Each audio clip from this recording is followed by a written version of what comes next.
From time immemorial, secret societies existed in the world, but very few people could say for sure what they were doing behind the closed doors. Legends are made about secret societies. Echoes of information are heard from secret archives. But truth can be truly told only in one single case, if you really were there. And did not just stand there, but really was, or continue to be included in such a society. Our project has made a truly unique movie for you. The History of Arne, Anatomy of Superpowers, and today you will see the end of this trilogy. For you to understand the scale, Ernst had to call his clan to approve the release of this movie. Watch it thoughtfully, watch it carefully.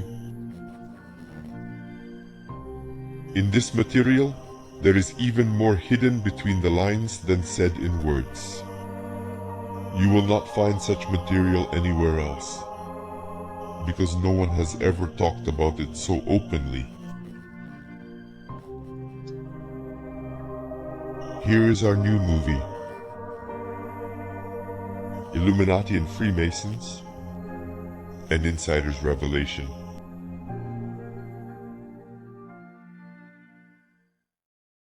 Ernst, let's go straight to the questions. Are you a Freemason?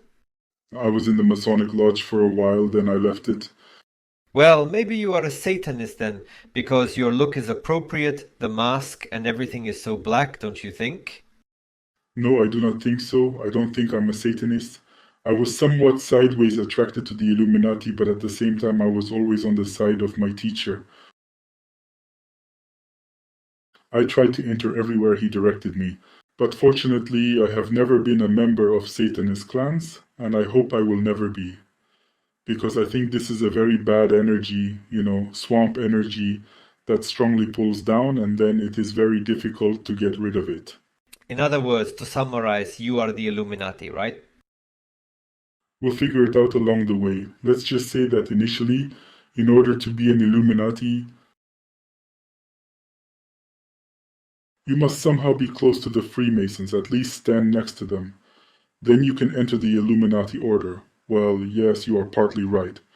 Right, joking aside, I actually knew the answer to this question, but I wanted you to tell it to the audience. Ernst, please tell us what these societies are needed for. In general, how do secret world societies and world clans arise as a phenomenon? Well, let's start in order.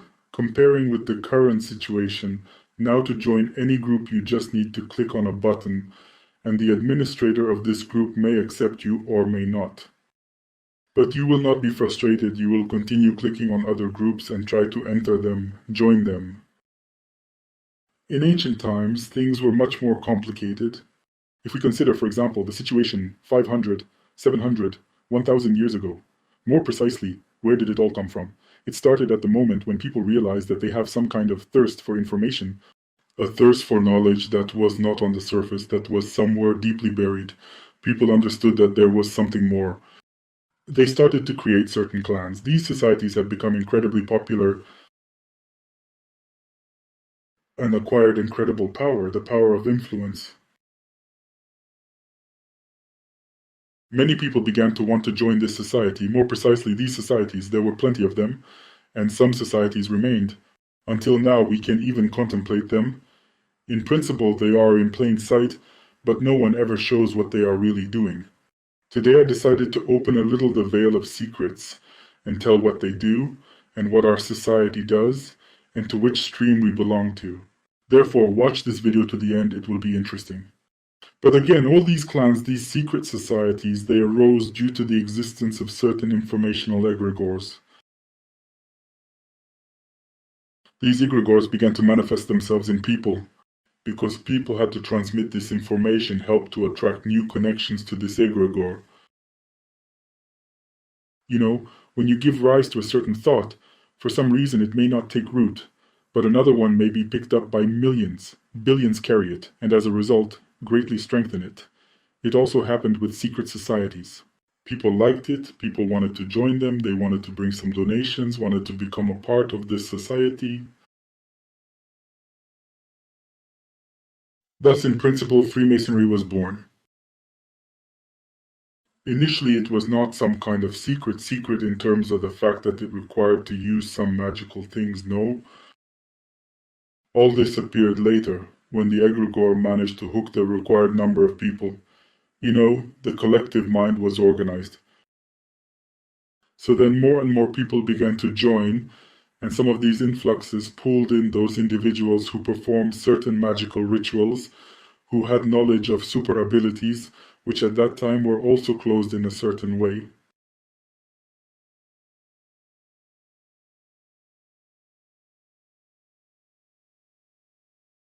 The same witchcraft and other magic practices could be punished, up to the death penalty. Nevertheless, secret societies were interested in all this very much and tried to pull in such people. In general, the essence remained the following. They were either rich people or influential people or people with unique abilities. This in principle has not changed nowadays. If you want to join the society of the same Illuminati, you will have to prove your special strength, or you have to be from a rich family, more precisely, from a really rich family. Here I'm not talking about an ordinary family where dad is an engineer and mom is a teacher.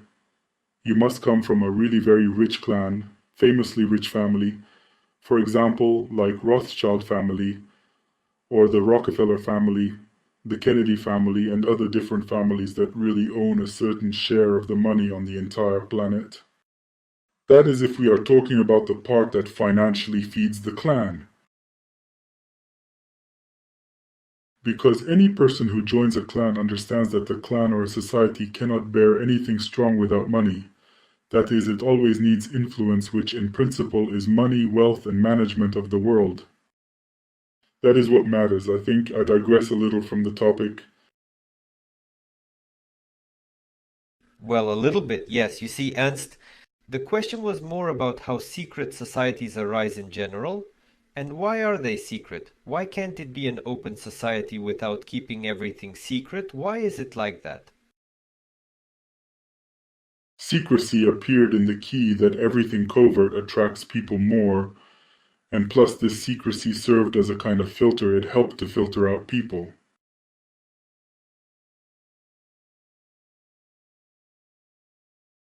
That is, imagine some area into which any person can enter and say and do something he wants there. Now imagine the same square but already surrounded by a fence and guards, and only a selected few can enter. When this exists, more and more people will gather near the fence.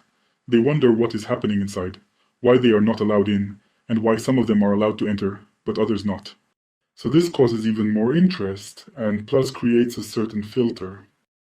You know, it all gives weight, because if everything is opened for everyone, a certain meaning will be lost, the sense of strength and concentration of energy.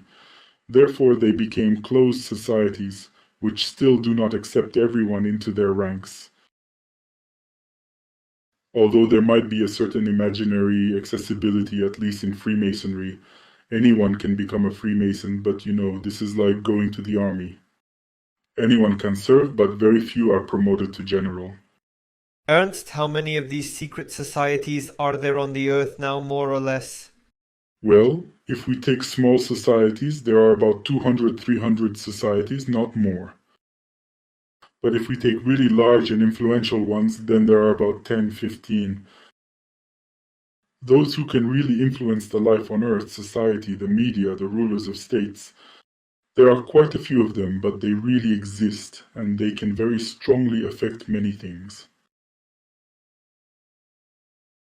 But can they somehow be divided into some branches? For example, one society belongs to the political branch, the other one to the esoteric branch, or that will not work?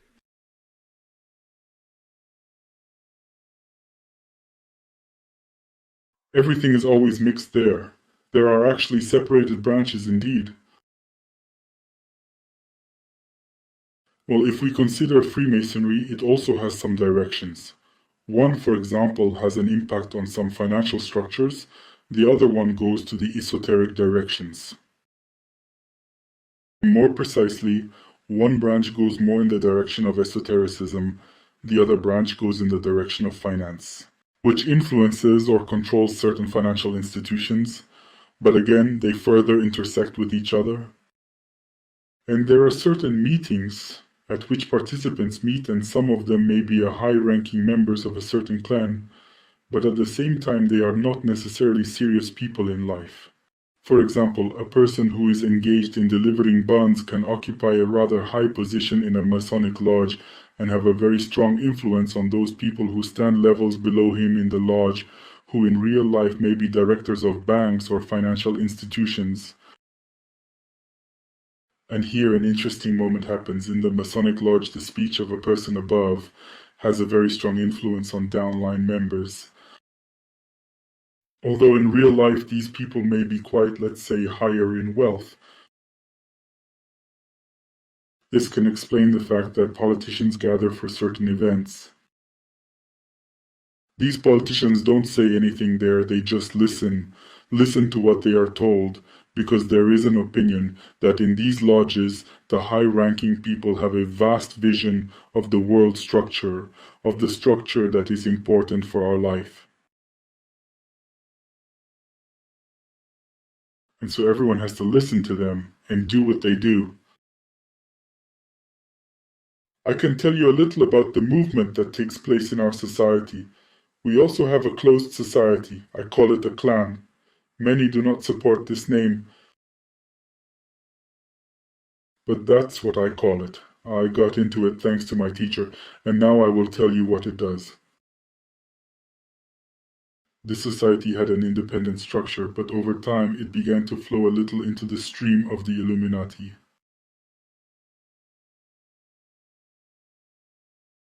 In our society, there are very strong people who are influential in that sense, that they can influence certain thoughts of people, influence events. Strong people in our clan can really change the past and slightly influence the future. And it happened that certain structures of the Illuminati required those people for special purposes, and so there was an interweaving. Someone says that Arne was an Illuminati, but no, he was not, though he worked and collaborated with them.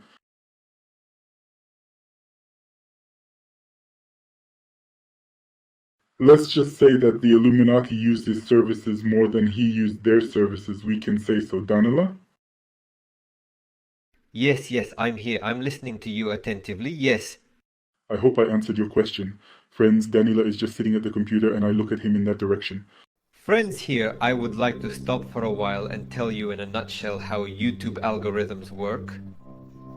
The more you watch the video, the longer you watch it, and the more you are active under this video, that is, write comments, put likes, YouTube's algorithms promote it even faster, and as a result, more people can see it, more people learn about us, about the school, about this information, about this video.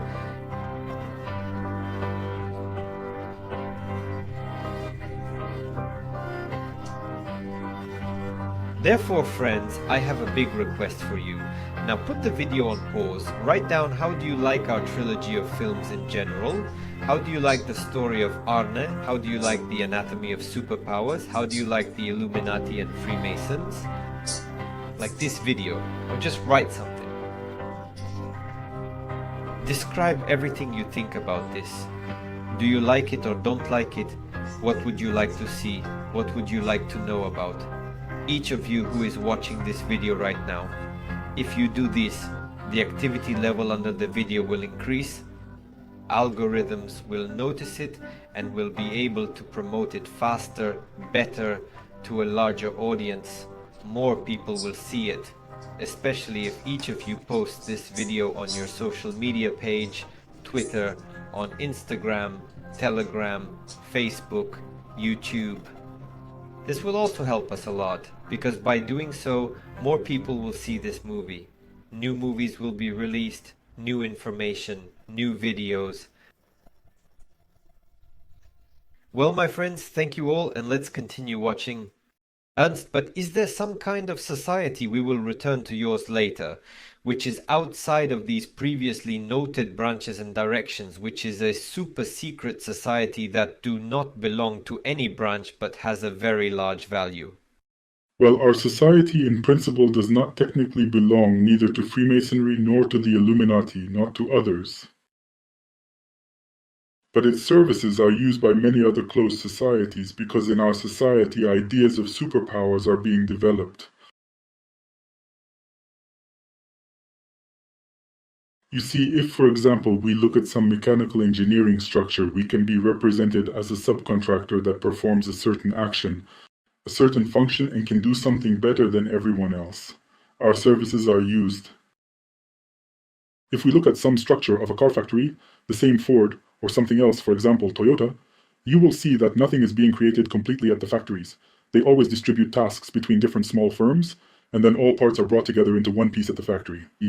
Therefore, the same way of functioning is also applicable to the work of secret clans or secret societies. There are certain branches, they are even not branches, but simply parallel flowing rivers, whose services these societies can use. Say, for example, we need the kind of service where we want to influence someone or something. I will now reveal a secret that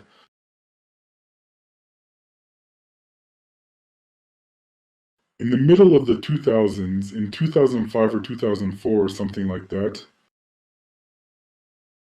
some people in our clan were made a request to analyze how strong the influence of Facebook will be on the world and whether it is worth investing in it.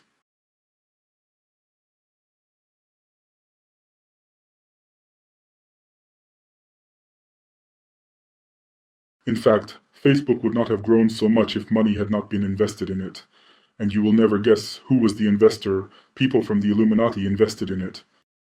So it was done beforehand. But how did they know if it would be really winning startup or it would be an empty investment? And for this purpose, resources from our society, from our clan were used, which helped to make an analysis, look into the future and say yes. If you invest money, you will not lose it because it will bring certain success.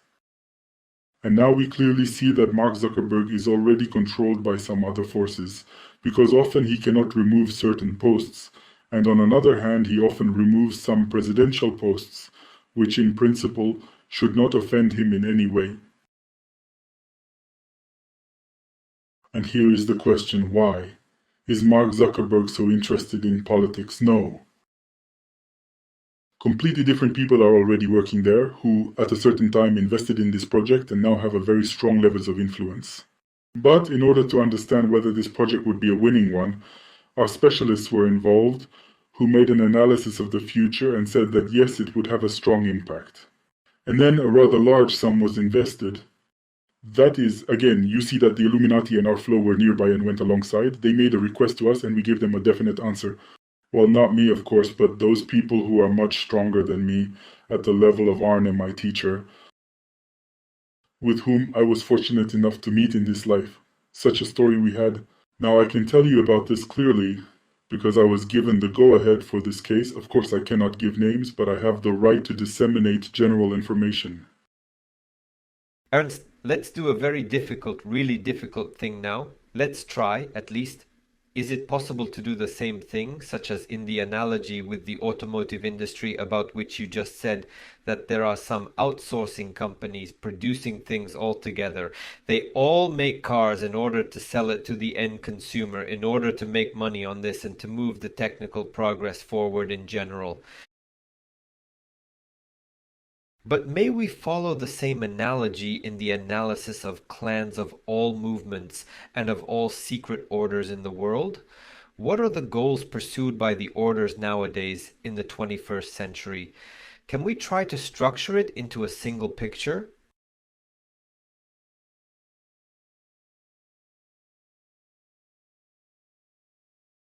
Yes, I think there is one goal: to manage the world order, create a world order, control it. And all these huge cataclysms, huge improvements in parentheses, are in principle both conceived and implemented by such large societies. And I will not be surprised I analyzed the very structure of the coronavirus It is natural, it has a natural character, but I would not be surprised if it was developed. More precisely, it was derived in some way or obtained by chance in some way naturally in natural conditions. Well, then they launched it in order to have some kind of influence, to make people, a little not helpless, but rather frightened, to manipulate them at further steps that will follow, and they will follow for sure. And again, the influence on people, the management of people.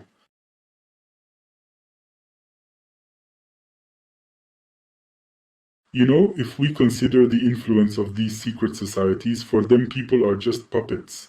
They do not see personalities behind people.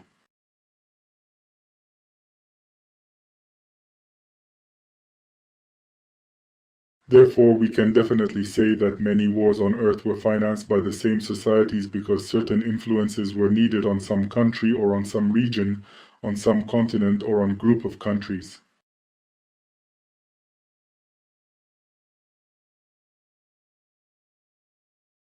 And therefore, these societies could finance entire military companies in order to receive certain benefits afterwards from this country, certain benefits from other side. Therefore, influence is important. More influence and some kind of control. So there is no such secret intent of the universe. Well, of course, if we are talking about the Illuminati, their name itself suggests that they are enlightened, but most of all, these are people who really just love to manage or like to receive some specific benefits from everything. Therefore, there is nothing supernatural there, and when they need something supernatural, they turn to other clans who can give it. That is, if you summarize, money is always put at the forefront, just money and nothing more. Money and influence, money and influence. But again, not even money, because money can be printed by themselves. This is more about an influence. Money is just a mechanism. Therefore, if, for example, there is not enough money, then the same influential families, who include both Freemasons and Illuminati, will print them even more. Because now, for example, the external debt of the United States is cosmic, and if it is necessary, it can be even bigger, and everything will be fine. As long as those who rule are ruling, they can do what they want. What's the point in the absolute influence as a phenomenon? Well, this is the role of God. You can manipulate people like God, only omitting the fact that God or the Creator had good intentions, bright intentions. And here, everything depends on the wind. How wind will blow, such plans will be. For example, if certain minds decide that now there is an overpopulation and it is necessary by any ways to limit it a little, this can be done. Or for example, if they say that there is a certain place on Earth that needs to be cleared, they can create some kind of military situation, make a large migration of people at the level of influential livers, force certain countries to accept people. That is happening at the moment. There is a large migration of people from the Middle East to Europe in order to clear the site. This is the kind of manipulation that, in principle, at the level of one country would be impossible. At the level of secret societies, it is in principle quite realizable. This we can now observe. In other words, it is a global ego game. Am I right to summarize like that? This is a game of the ego until a person begins to think about infinity. But when a person really begins to discover the depths of the space and the depths of creation and creation of the world, he begins to think a little differently. Then for him all this, loses its meaning, and he understands that, for example, routine is not the main thing, that the very development of the soul is much more important because sooner or later each member of these societies will die and be reborn.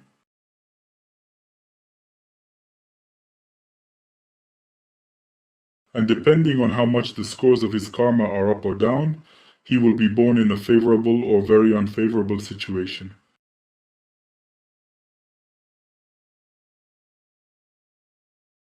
And people know this, and there are even certain mechanisms, such as, for example, being born at the set time in the set place.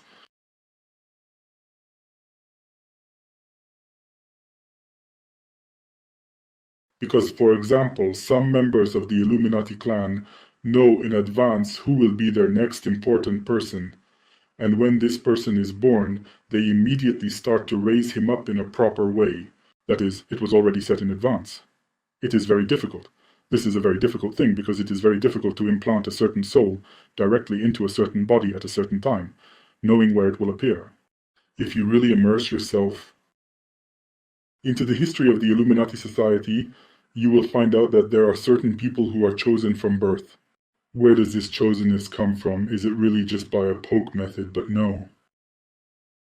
It comes from the technology when you can force the soul to move in a certain body after death and reborn it. But this is a very secret technique about which you will never be told anywhere. And if they tell you, they will require a million promises that you will never spread it further. Well, that is, I know that it is possible. But how is it possible? Everything, of course, is hidden under 7 seals. Ernst, if we now extrapolate this to your clan, what we have now learned, do you think it is ethical for your clan to help as an outsourcing company in the affairs of these world Illuminati, Freemasons, and all the other guys?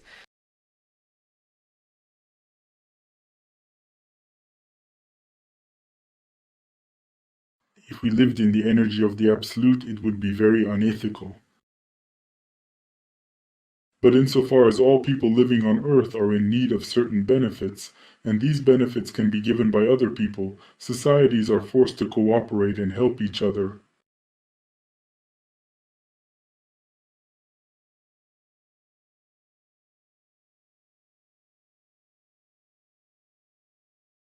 Because very often at the origins of these societies, there are also people who understand that they are doing not very bright things, but still doing them.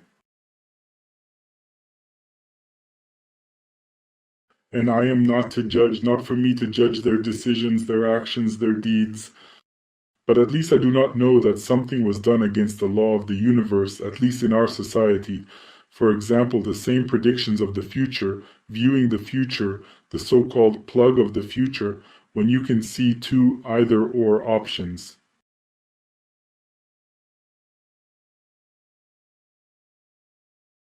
That is again, there is still such a moment when they asked whether it is necessary to invest in some specific projects. Because if it were not for this question, how would the time go and events develop? You see, what if it had not been asked? But the question was asked. This was already taken into account in the creation of the universe. Well, that is, when the universe was born naturally, the plan was already written and this path was already taken into account. There is a temporal paradox taking into account this analysis and not taking it into account. In our clan, they viewed 2 courses of events, with and without this analysis. And they also included in their prediction the reaction to these conditions. For example, let's say, from the other elements of the system. But this is a difficult moment which, in principle, is solved at a very high level, especially in our society. Only a few are allowed to do this. And only the chosen elite is allowed to these educational materials. That is, not everyone can go in and read, for example, some information about working with the future. Well, again, for example, I am asked, what is the strongest Siddha? I believe that it is the ability to see the future, because if, for example, you are a believer and have a little interest in the Bible, so the Bible says that only God can know the future. And here it turns out that other people can know the future too. Naturally, this knowledge is hidden under 7 seals and no one can ever find out if it is really true. But people with access can really get into this, let's say, get some information and work with it. Therefore, is it ethical or unethical? Well, it's not my role to decide. I understand, Ernst. Let's return to your society as to the one that you know from the inside, so to speak. Tell us how you understood that you want to join it. Yes, there are many societies. There are Skull and Bones and many other secret societies. There are many Masonic lodges, German and English ones. And even when I was in Switzerland, I was offered to join one.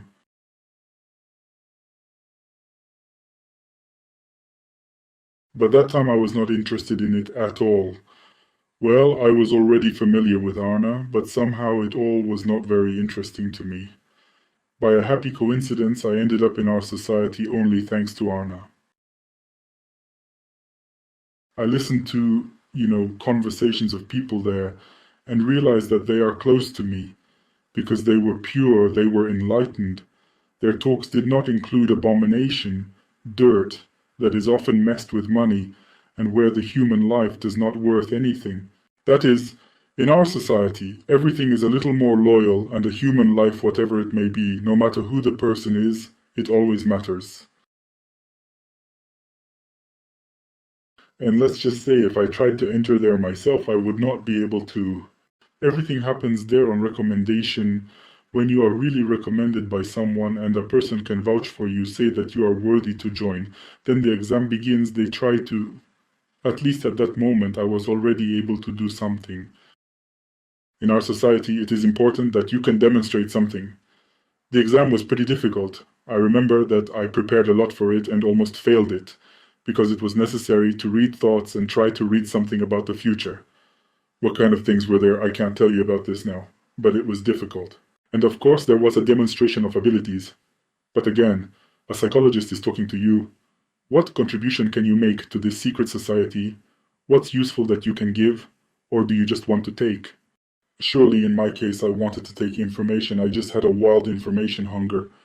But they realized that, for example, I can also teach and that I have a certain talent for teaching, that I see the structure of knowledge, not only perceive but also process it by myself, finalize it a little bit, and they probably liked it.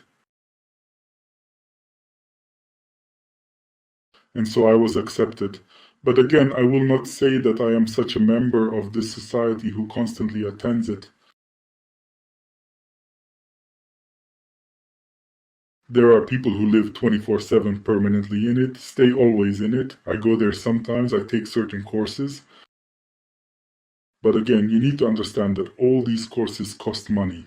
That is, you see, even for such a huge organization, rich organization, a member has to pay dues. A person cannot stay there for free because he's already in it. Everything is built on this. And even if, for example, you consider some very rich societies, you still have to make some contributions. That is, nothing in these societies are free. Therefore, we probably need to immediately remove rose-colored glasses from people. And who think that if they get into secret society, they are provided with everything, they are not. And no one relieves you from your occupation. And it is not even supported at all if you leave your job for the sake of membership in the society in order to get more free time. This is not very much supported. That is, when a person, for example, is a slacker and does not work anywhere, it can serve an excuse for exclusion from the society, so it's like a double-edged sword. Ernst, you previously said that during the exam you scanned the letter. Yes, there were 4 lines that you needed to read. Well, there were actually a lot of things. At the time when I said this, I simply did not know whether I have the right to talk about it. In fact, I don't know. I will not dissemble. Before our interview, I called certain people and asked if I have the right to tell about it. And I was told if I do not use the names, locations, geolocation, and so on, if I will not name anyone and reveal places of work, so then I can do it. Of course, I can roughly name things. There is no super secret. The exams were difficult, yes. One of them, for example, was to find an error in the information field of the letter. The second, for example, was to read certain events in the future. And of course, the result of the exam will be only in 2 weeks when this future happens. There was something about stocks, and I needed to understand how much the stock would rise there. That is, it was necessary to predict a certain number of points, how much will be the gap, indicate the value that will be in different positions. Prove that it is not due to luck, then it was necessary to demonstrate something. Well, as I remember, it was telekinesis, pretty easy one, but at a distance, and everything was under glass. Well, at least in telekinesis they did not doubt, but doubted in my other abilities. if I can really read the future, because it is really more complicated thing. I said that all siddhas are more demonstrative things. Well, they also had to be shown to prove that I can do something. So the exam was not easy. I prepared for it pretty hard. What I mean by getting ready, the energy storage, because this is just some kind of concentration. If you lose this concentration, then everything is over, then you have not passed the exam. That is, they will be polite to you, but then you will receive a letter stating that you are denied in membership, and then there will be an end. You have no second chance. That is why people are very holding on to it. One cannot be a member of a clan, then leave, then come back, then leave again, such a swing. It does not work there. If you are there, you are there. And you have certain prohibitions. You do not have the right to be a member of other societies. You even have a list stating organizations where you do not have the right to be, and you do not have the right to work with them. But you may work with them if there is an indication that comes from the hierarchical top. If any request comes, it goes first to the top descends to you and sends you to another society with whom you start to cooperate. But you have no right to contact them yourself. That is, there is a very rigid hierarchy here. Therefore, this is how I stay there at the moment. And I repeat that I am in it only thanks to my teacher Arne, who was also in it and was not even the last person. I told what he was doing. Those who watched our videos, they remember. For those who did not watch the video, the link will be in the description. And I think you will understand a little more now about our clan.